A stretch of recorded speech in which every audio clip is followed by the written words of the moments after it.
네, 오늘 보실 말씀은 욥기서 말씀입니다. 38장 1절부터 6절까지 말씀 보겠습니다.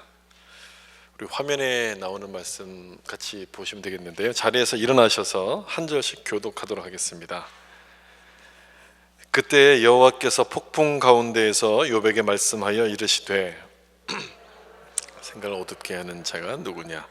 너는 대장부처럼 허리를 묶고 내가 내게 묻는 것을 대답할지니라.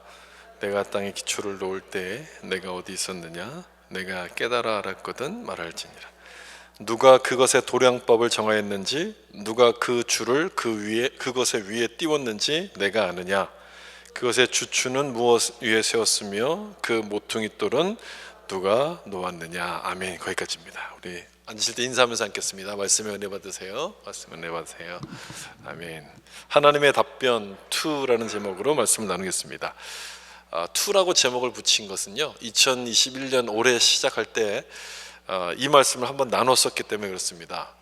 이제 마지막 송년 예배를 드리면서 우리가 그 말씀대로 얼마큼 잘 지키면서 살았는가를 확인해 보는 차원에서 이 2라는 제목을 좀 붙였습니다.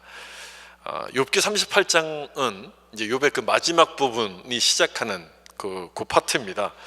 욥이 그렇게 찾았던, 그렇게 구했던 하나님께서 등장하셔서 말씀하는 내용이 여기 38장부터 시작을 하게끔 됩니다. 그 중에 우리가 이제 앞부분만을 좀 읽었는데, 그 내용을 보면, 하나님이 등장하셔서 말씀하는 내용을 보면요, 우리가 기대했던 것과는 많이 다릅니다.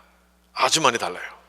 우리는 하나님께서 딱 등장하시면 욥이 고민했던 모든 고민을 다 풀어주시고 또 모든 논쟁거리들을 말끔하게 정리하실 거라고 기대를 합니다.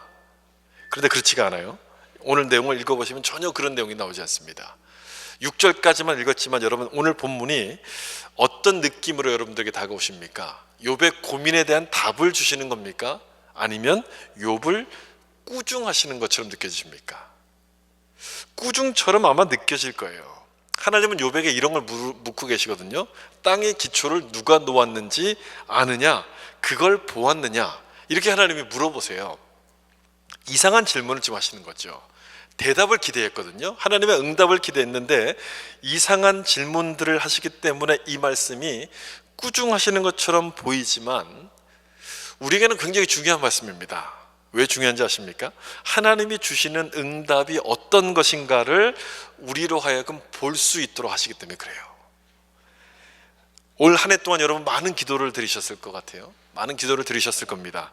욥처럼 하나님께 답을 달라고 막 하나님 앞에 매달렸던 그런 기도 제목들도 있었을 텐데 하나님이 답을 주셨습니까? 여러분들 마음속에 시원해질, 속이 시원할 만한 응답을 하나님이 주셨습니까? 물론 그런 분들도 계시겠지만 대부분이 아닐 거예요. 내 속을 시원케 하실 만한 응답을 하나님이 안 주셨을 겁니다. 그래서 우리가 기도하면서도 참 답답한 마음이 많았는데 오늘 본문을 보면 하나님의 응답이 그렇다는 것을 보여줍니다. 우리가 원하는 답을 주시기보다도 하나님의 뜻이 뭔지를 볼 수 있도록 우리의 눈을 열어가시는 것이 하나님의 응답이라고 말씀하시는 겁니다. 그동안 경험했던, 우리가 2021년을 살면서 경험했던 이해할 수 없는 많은 일들이 있었을 텐데 여러분, 그 많은 일들을 우리가 어떻게 봐야 되겠습니까? 그것들을 어떻게 봐야 할지를 오늘 본문을 통해서 확인해 보라고 주시는 말씀이라는 거죠. 그래야지만 이 한 해를 참 감사의 마음으로 마무리할 수 있고 새로운 해를 준비할 수 있는 힘이 우리 안에서 생기게 되는 겁니다. 제가 조금 전에 말씀드린 것처럼 하나님은 욥에게 이거다라고 답을 주시기보다는 질문을 지금 하고 계세요. 내가 땅을 만들 때 너는 어디 있었느냐? 그걸 어떻게 설계했는지 아느냐?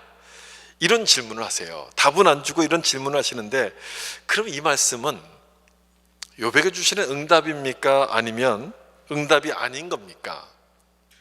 하나님이 말씀을 하셨으니까 일단은 응답을 하고 봐야 되겠죠. 응답이 맞는 거죠.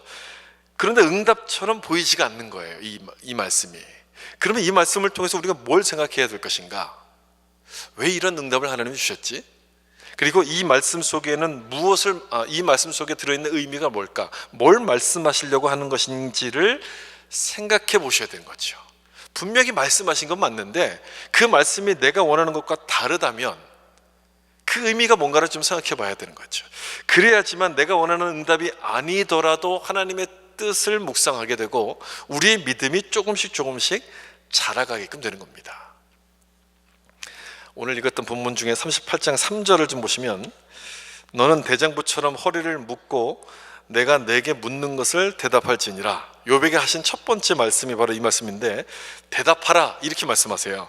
뭘 대답하라는 겁니까? 땅의 기초가 무엇이고 그 너비를 측량할 수 있느냐, 그 도량법을 누가 만드는지 아느냐, 이런 질문에 대해서 대답하라는 거예요.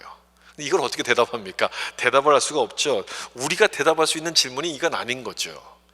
그런데도 하나님은 대장부처럼 허리를 묶고서 대답을 하라 이렇게 말씀해요.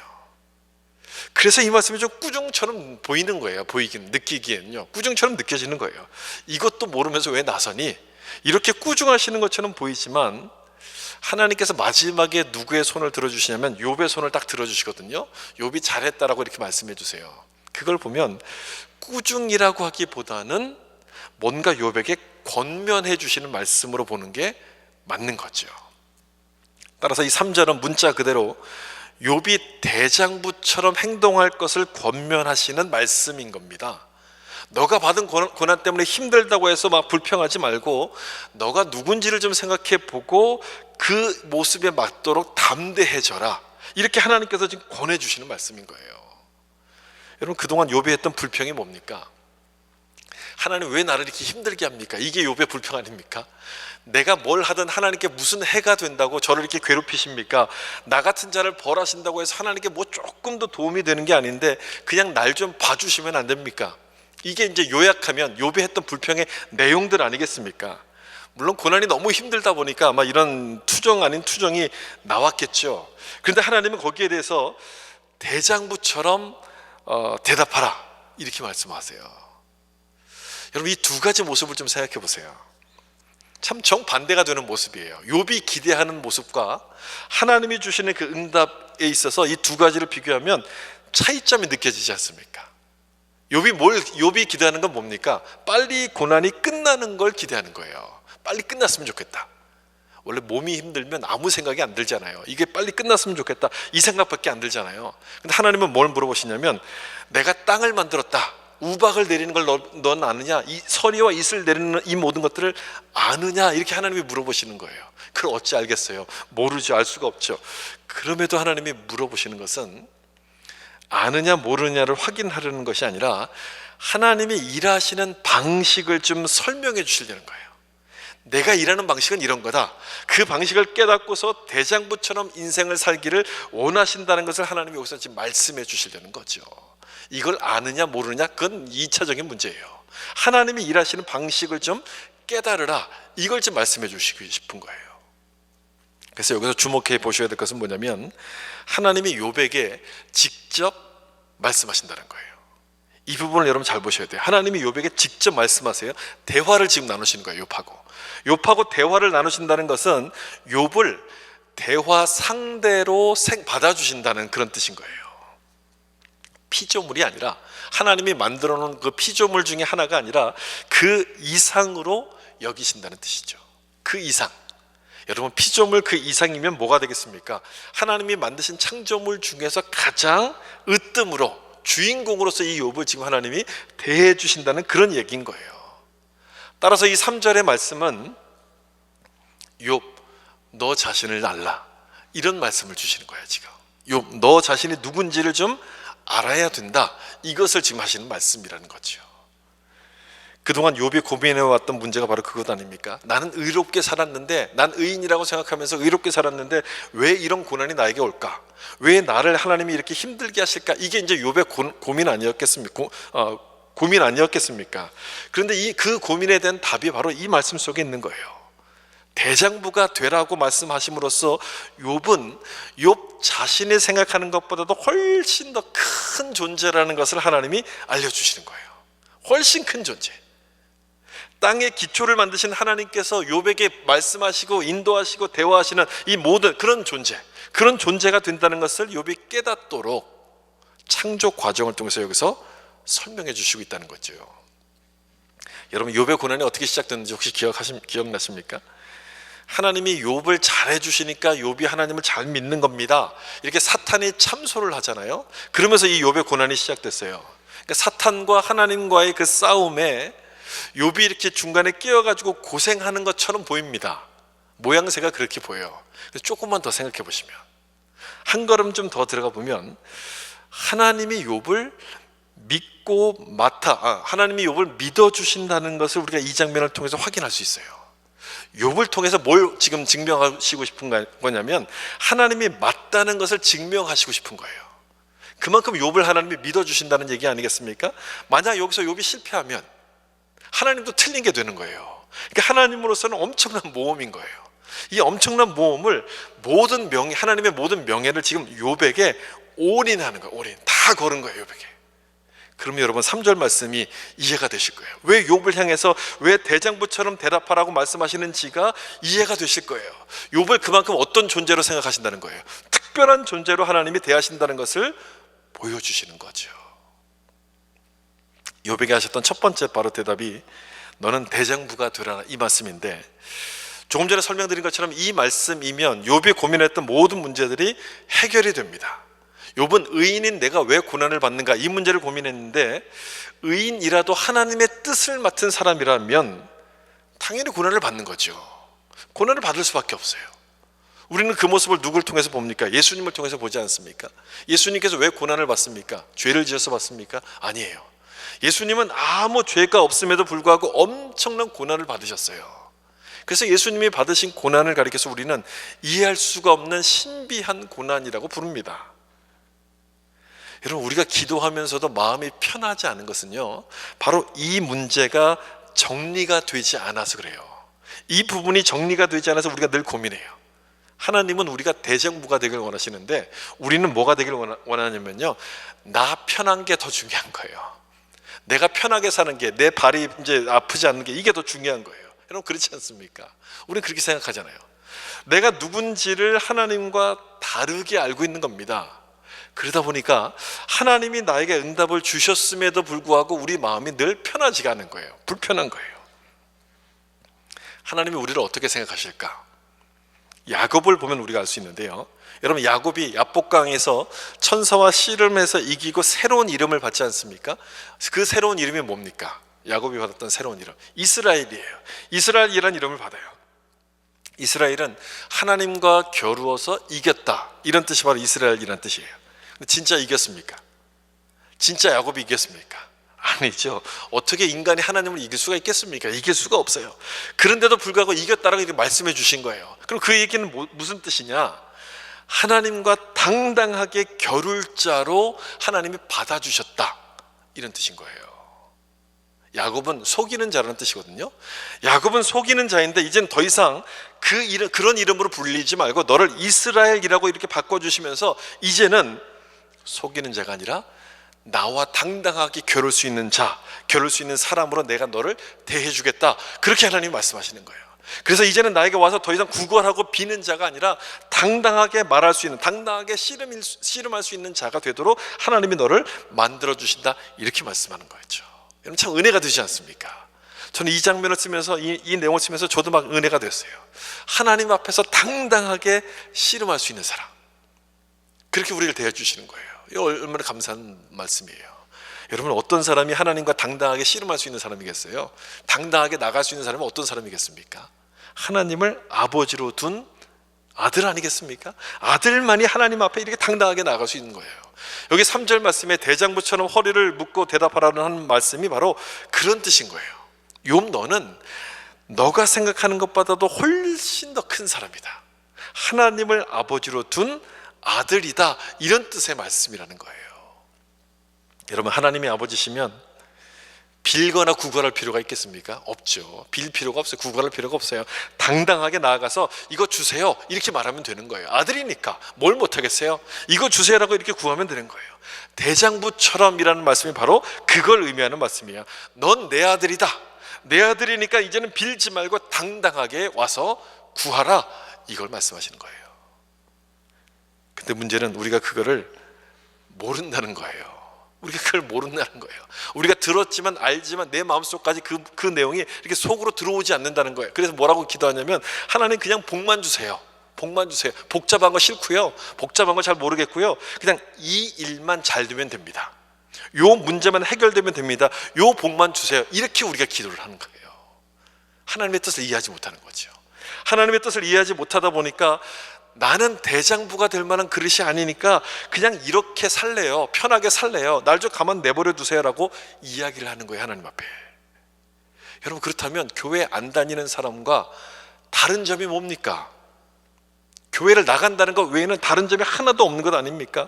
그 사람들은 자기가 원하는 것이 제일 중요해요. 그래서 자기가 원하는 것만 구하는 세상 사람들의 모습과 똑같은 모습인 거예요. 내가 편한 길로 가면 됩니다라고 그렇게 하나님 앞에 말씀하는 것인데, 여러분 올 한 해를 좀 돌아보시면 좋겠어요. 우리가 마지막 예배를 드리고 있지 않습니까? 올 한 해를 여러분 어떤 모습으로 사셨습니까? 하나님이 원하시는 그 길로 걸어오셨습니까? 아니면 내가 편안한, 내가 원하는 그 길로만 걸어오셨습니까? 내가 편하고 내가 원하는 그 길로만 걸어간다면, 또 그런 응답을 하나님이 주시지 않는다고 내가 실망했다면 우린 대장부가 아니라 졸장부일 거예요. 졸장부일 거예요. 여러분, 예수님께서 우리를 구원하시지 않았습니까? 예수님께서 십자가에서 죽으신 것은 우리를 구원하시기 위함이었거든요. 우리가 받은 구원이라는 게 뭡니까, 여러분? 여러분 다 구원 받으셨죠? 그 구원이라는 게 뭡니까? 그냥 죽으면 천국 가는 겁니까? 그 정도의 구원입니까? 아니에요, 여러분. 그건 가장 기본적인 거예요. 예수님께서 십자가에 죽으심으로써 우리를 구원하셨다는 얘기는 무슨 얘기냐면, 우리를 하나님의 자녀로 삼아서 하나님의 자녀가 되게 하셔서 이제는 하나님의 뜻을 위해서 살도록 우리를 만드셨다는 거예요. 그게 구원인 거예요. 그게요. 그냥 난 죽으면 천국 간다, 그래서 구원받았다, 이 정도의 수준의 구원이 아니에요.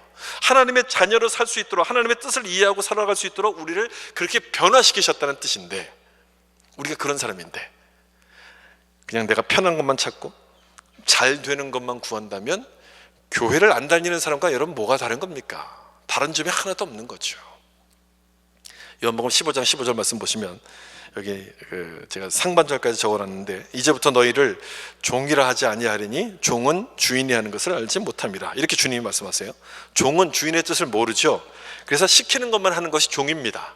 이리로 가라고 하면 이리로 가고, 저걸 옮기라고 하면 저걸 옮기고, 시키는 것만 합니다. 근데 예수님은 우리를 향해서 뭐라고 말씀하셨냐면, 너희는 종이 아니다, 이렇게 말씀하셨어요. 종이 아니래요. 그래서 예수님께서 아버지에게 들은 것을 우리에게 알려주시러 이 땅에 오셨다라고 지금 말씀하는 거예요. 그러면 여러분, 오늘 본문에서 하나님께서 욥에게 질문하시는 내용이 이해가 되지 않습니까? 이거 봤니? 이거 아니? 이렇게 질문하시는 것은, 너는 내 아들이니까, 하나님의 아들이니까, 아들이라면 당연히 이걸 알아야 되기 때문에 내가 너에게 지금 가르쳐 주려고 물어보는 것이다, 이런 뜻의 말씀이 되는 거예요.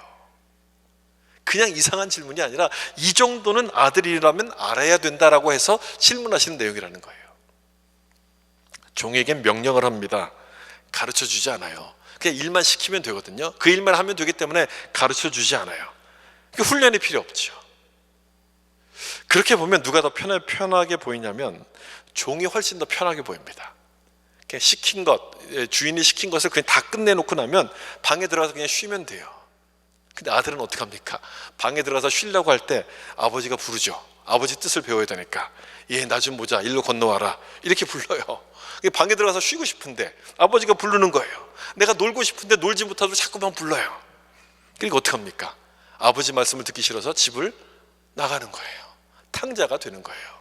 내 마음대로 하고 싶다고 탕자가 돼요. 그러나 내가 누군지를 아는 사람은 그렇게 하지를 않습니다. 아버지의 뜻이 있다는 걸 알고, 그걸 깨닫는 것이 중요하다는 걸 알고, 힘들어도 그 일에 그냥 순종하면서 가요.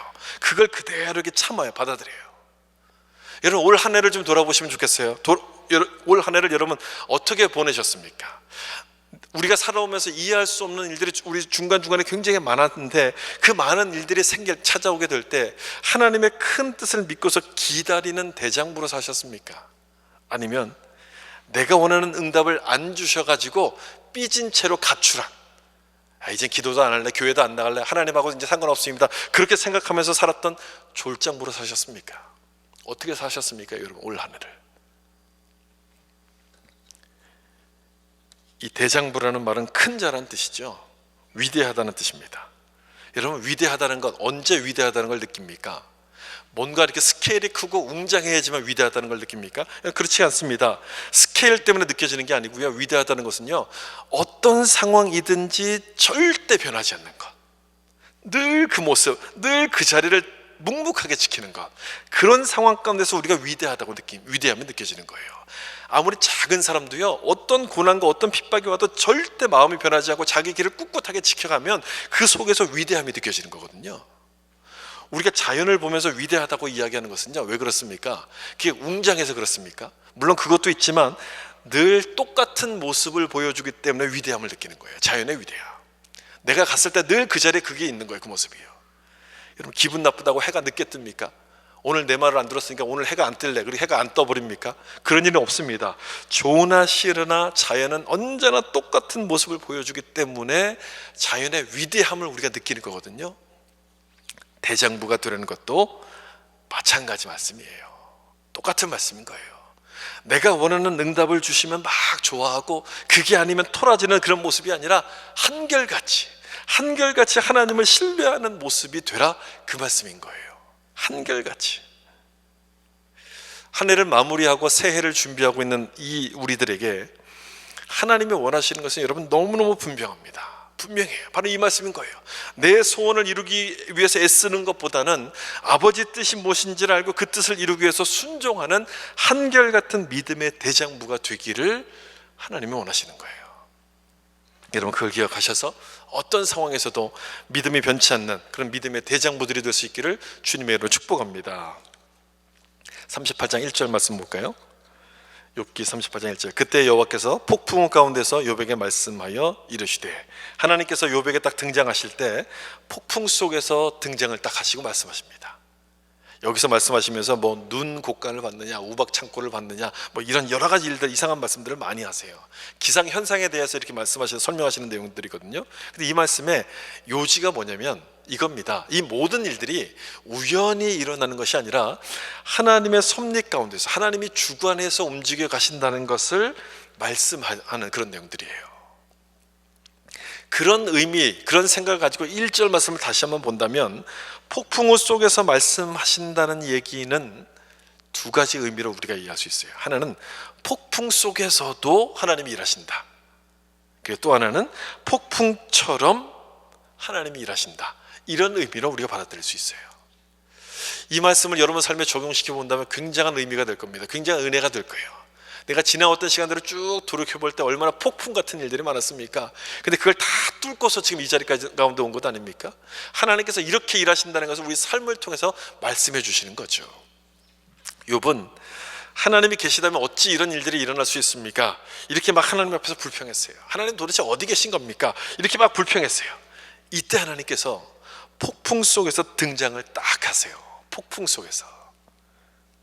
폭풍이 뭡니까, 여러분? 폭풍은 우리가 통제할 수 없는, 통제 불가능한 상황을 말하지 않습니까?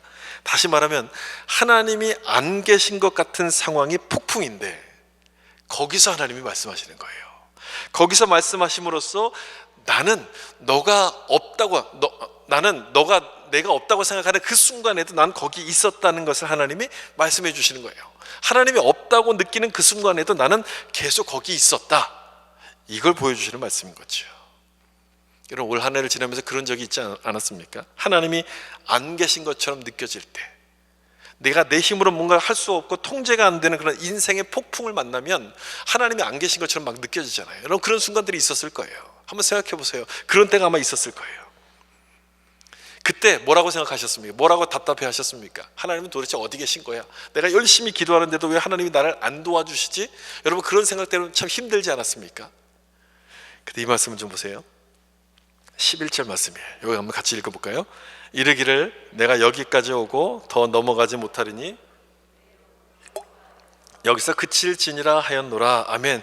이렇게 하나님이 말씀하세요. 내 높은 파도가 거기서 그칠지니라. 거기 계셨던 거예요, 하나님이. 거기 계셨으면서도 폭풍이 더 이상 넘어오지 못하도록 하나님이 막아주셨다는 거예요. 여러분 참 은혜가 되지 않습니까? 참 감사한 말씀이에요.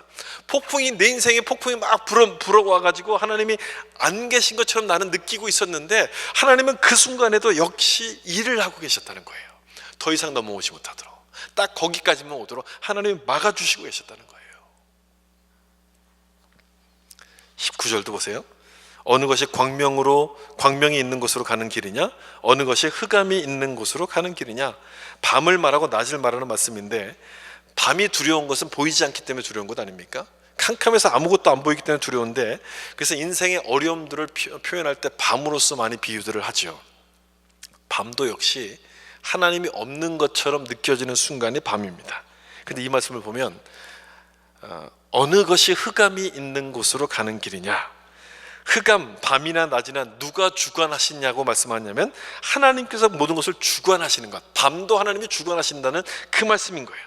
따라서 하나님이 없는 것처럼 느껴지는 그 순간에도 하나님이 거기 계셨다는 겁니까? 안 계셨다는 겁니까? 계셨다는 그 말씀인 거예요. 하나님은 늘 그곳에 계셨다는 거예요. 여러분 이걸 믿으셔야 돼요. 하나님은 언제나 그곳에 계셨어요. 하나님은 언제나 우리와 함께 하셨기 때문에 우리가 지금 여기까지 올 수 있었다는 거예요. 여러분 이걸 기억하셔야 돼요. 이걸 믿으셔야 돼요. 앞에서 야곱에 대한 말씀을 드렸는데요, 야곱은 우리 믿는 자의 삶을 대표하는 사람이 바로 야곱입니다. 하나님께서 우리를 어떻게 대하시는가를 잘 보여주기 때문에 야곱의 인생은 묵상하면 할수록 참 은혜가 많이 되는 그런 모습인데, 이 호세아서에도 야곱에 대해서 설명하는 말씀이 여기 나옵니다. 호세아서 12장 3절과 4절을 보시면, 야곱은 모태에서 그의 형의 발 뒤꿈치를 잡았고 또 힘으로는 하나님과 겨루되 천사와 겨루어 이기고 울며 그에게 간구하였으며 하나님은 베델에서 그를 만나셨고 거기에서 우리에게 말씀하셨나니. 두 가지 사건을 여기서 언급하는데요, 야복강 사건과 하나님과 겨루어 천사와 이겼다는 것이 야복강 사건이죠. 그리고 베델 사건, 이 두 가지를 지금 여기서 언급하는데, 이 두 가지 사건 중에서 어떤 것이 먼저 벌어진 사건입니까?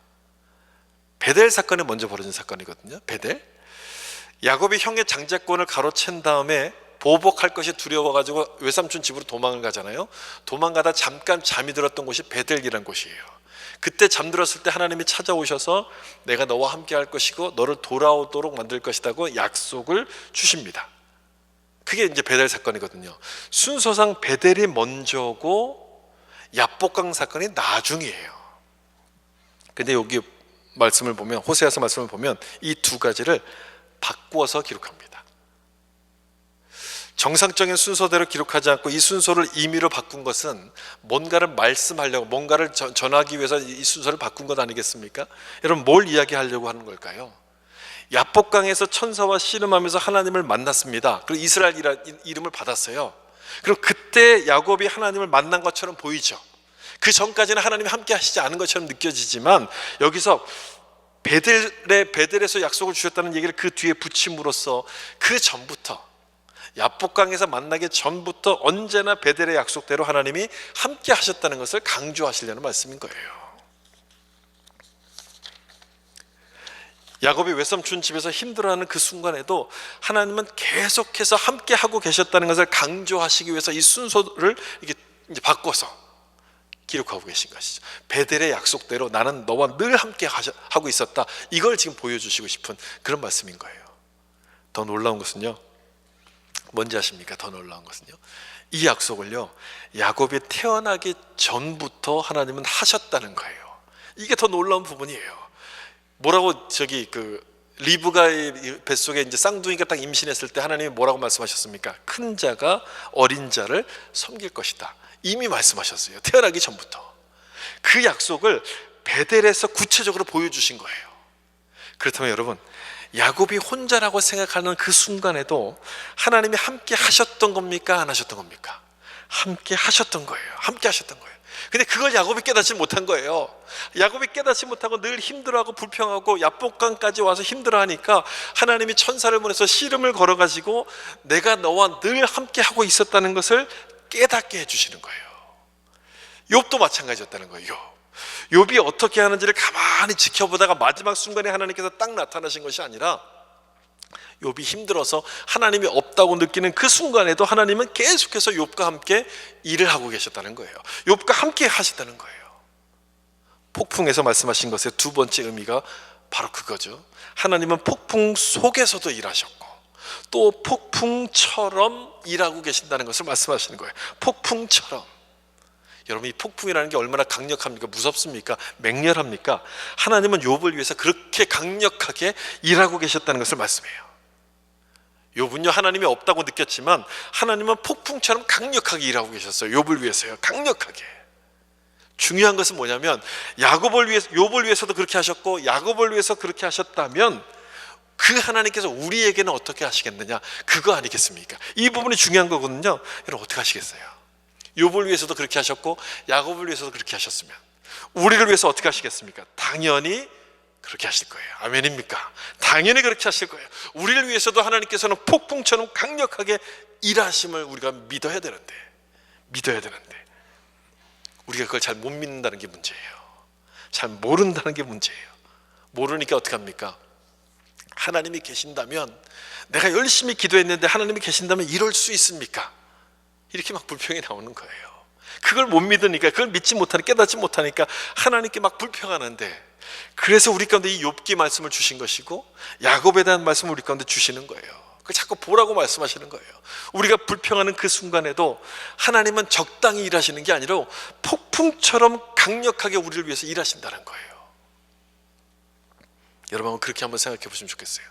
하나님이 안 계신 것 같은 순간들이 있었지 않습니까? 그래서 불평했던 그런 시간들이 있지 않았습니까? 그 순간을 다시 한번 이 말씀을 비춰서 한번 생각해 보세요. 하나님이 안 계신 게 아니라 내가 그거를 느끼지 못해서 그런 거구나. 다시 우리가 생각하게끔 돼요. 하나님은 열심히 일하셨는데 내가 그 손길을 깨닫지 못해서 내가 힘들다고 느낀 거였구나. 그걸 우리가 다시 한번 생각하게끔 되는 거죠. 그래서 이 말씀을 나눌 때 제가 우박이라는 시를 읽어드렸었는데 여러분 기억이 잘 안 나실 겁니다. 그래서 다시 한번 제가 적어왔거든요. 한번 보시면 하나님이 우리를 위해서 어떻게 일하시는지가 이 시 속에 잘 표현이 됩니다.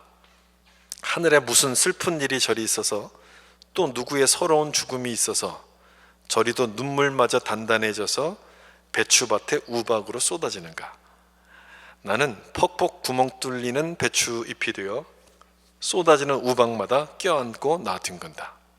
하늘에 계신 누님의 눈물 같아서, 하늘에 계신 어머님의 눈물 같아서 온몸이 아프도록 온몸에 숭숭 구멍이 뚫리도록. 누님의 눈물, 어머님의 눈물이란 이 눈물을 하나님의 사랑이라고 바꿔서 생각해 보시면 나를 위해서 폭풍같이 일하시는 하나님의 사랑이 여러분 느껴질 거예요. 느껴지실 거예요. 느껴지지 않습니까, 여러분? 우박을 맞으면 아프죠. 아파요. 배추잎에 구멍이 펑펑 나면 하나님은 나만 미워하시는 것처럼 느껴지죠. 근데 그게 아니라는 거예요. 그게 하나님의 사랑이고 그게 하나님의 눈물이라는 거예요. 눈물. 우리가 아파했던 그 순간에도 하나님은 우리를 한 번도 잊으신 적이 없고 우리와 함께 일하고 계신다는 것을 이 시가 지금 보여주는 거예요. 우리가 그걸 느끼지 못하는 것이지 하나님은 우리를 위해서 폭풍처럼 그렇게 일하고 계신 거예요. 폭풍처럼. 그래서 여러분, 올 한 해 얼마나 많은 일들이 있었습니까? 얼마나 많은 사건 사고가 있었습니까? 그럼에도 불구하고 그 모든 시간들을 다 지나서 우리가 이 마지막 예배를 드리는 이 순간 이 자리에 앉아 있는 거예요. 코비드가 끝나지 않아서 그것 때문에 교회를 안 나오는 시간이 길어지다 보니까 믿음을 잃어버린 사람 많습니다. 교회 안 나가는 사람 많아요. 그냥 온라인으로 예배 드립니다. 믿음이 자라겠습니까, 여러분? 믿음이 지켜지겠습니까? 교회를 나가도 믿음을 지키기가 힘든데 온라인으로 예배 드립니다. 예배 드리면 그게 믿음이 지켜지겠어요? 절대 지켜질 수가 없어요. 그래서 교회를 떠나가는 사람 많아요. 말로만 교회를 믿는다고, 예수님 믿는다는 사람이 굉장히 많아졌어요. 그럼에도 불구하고 우리의 믿음을 지켜주셔서 지금 이 자리 가운데 있도록 하신 것은 하나님이 우리와 함께 하셨기 때문인 거예요. 하나님의 은혜 때문에 우리가 이 자리에 있는 거예요. 올 한 해 동안 힘든 일이 참 많으셨겠지만 여러분, 이 말씀을 통해서 위로를 받으셨으면 좋겠어요. 욥에게 주시는 그 말씀을 통해서 우리가 위로를 받으셨으면 좋겠어요. 지금 이곳에서 우리가 예배를 드리면서 앉아 있다는 것은 하나님이 우리를 지키셨다는 증거가 되는 거예요. 하나님이 지키셨기 때문에 우리가 이 자리에 앉아 있는 거예요. 우린 힘들어서 하나님이 돕지 않으신다, 나를 잊으셨다고 생각했지만 아니라는 거예요. 절대 잊으신 적이 없어요. 하나님이 우리와 함께 하셨기 때문에 그 모든 힘든 시간들을 다 뚫고 이 자리까지 오게 한 겁니다. 그걸 여러분 기억하시고 올 한 해를 감사하는 마음 가지고 마무리하셔야 돼요. 마지막으로 한 가지 말씀만 보고 말씀 마치려고 합니다. 시편 105편 17절부터 19절까지 말씀인데요, 우리 화면에 나오는데 우리 같이 한번 읽어보겠습니다. 그가 한 사람을 앞서 보내셨으며 요셉이 종으로 팔렸도다. 쇠사슬에 매었으니 곧 여호와의 말씀이 응할 때까지라. 그의 말씀이 그를 단련하였도다. 여기 보면 요셉이 종으로 팔렸고 쇠사슬에 매인 것은 무엇 때문에 그렇게 됐다는 얘기입니까? 말씀이 응할 때까지, 말씀을 이루기 위해서 그렇게 하셨다는 얘기예요. 그래서 욥을 하나님이 단련하신 거예요. 단련이란 얘기는요, 한두 번 두들겨서는 단련이 되지 않습니다. 계속 두들겨서 단단해질 때까지 계속해서 두들기는 것이 단련인 거예요. 원하는 만큼의 강도가 나올 때까지 계속 두들기는 게 단련인데, 그럼 여러분 아프죠? 안 아프겠습니까? 아프죠? 아파요. 구멍난 배추잎이 돼요. 그냥 구멍에 뻥뻥뻥 다 뚫린 그런 배추잎파리가 되는데, 하나님이 날 잊은 거야 라는 생각이 들 수밖에 없어요. 그러면 그런 일을 만나면 하나님이 날 잊은 거야 라고 생각이 드는데, 그게 아니란 말씀인 거예요. 그게 아니라는 거예요. 단련을 누가 지금 하고 계신 거예요? 요셉을 누가 지금 단련하고 계신 거예요? 하나님이 요셉을 지금 단련하는 것 아닙니까? 단련은 하나님이 하시는 거예요. 하나님이요. 우리가 구멍난 배추잎이 될 때에도 하나님이 우리와 함께 하셨다는 얘기예요. 그렇게 단련해 가신다는 얘기예요. 참 은혜가 되지 않습니까, 여러분? 이 말씀을 이해하면 우리가 지나왔던 모든 시간의 내용들이 다 이해가 되는 거예요. 다 받아들일 수 있는 거예요. 다 감사한 일이 되는 거예요. 욥도 똑같은 단련을 받았어요. 단련을 받다 보니까 하나님이 도대체 어디 계신 겁니까? 막 하나님을 찾았는데 하나님께서 폭풍에서 나타나셔서 말씀하고 계세요. 폭풍 속에서 말씀하세요. 폭풍에서 말씀하셨다는 얘기는, 이 폭풍이 뭐라는 얘기겠습니까? 하나님이 안 계신 결과가 아니라 이렇게 일하심을 보여주시는 증거가 된다는 거예요. 폭풍이에요. 폭풍이 불어서 내가 하나님을 느끼지 못하는 그 순간에도 여전히 하나님은 날 위해서 일하고 계셨다는 거예요. 여러분, 그 은혜 때문에, 그 사랑 때문에 우리가 한 해를 무사히 마치고 지금 이 순간에 송년 예배를 드린다는 사실을 여러분 믿으시길 바랍니다. 그 은혜 때문에 믿어요. 참 감사하지 않습니까?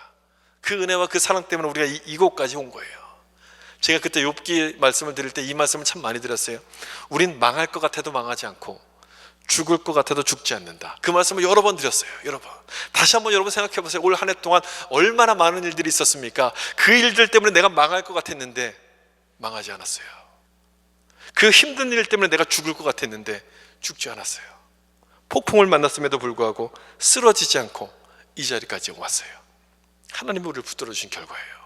하나님 나와 함께 하셨기 때문이심을 여러분 믿으시길 바랍니다. 그 하나님은요, 우리가 생각했던 것보다 훨씬 더 확실하고 또 훨씬 더 분명한 방법으로 우리를 인도해 가시는 거예요. 지금까지 그렇게 인도해 오신 것처럼 앞으로도 우리를 그렇게 인도하실 거예요. 그걸 기억하고 여러분 믿으면 믿음의 대장부가 되는 거죠. 믿음의 대장부. 2021년을 그런 마음으로 마무리하시고 또 그런 마음으로 감사함으로 마무리할 수 있었으면 좋겠습니다. 어떤 상황에서도 하나님만을 바라보시면서 믿음의 대장부로 살아갈 수 있는 여러분 될 수 있기를 예수님의 이름으로 축원합니다. 기도하겠습니다.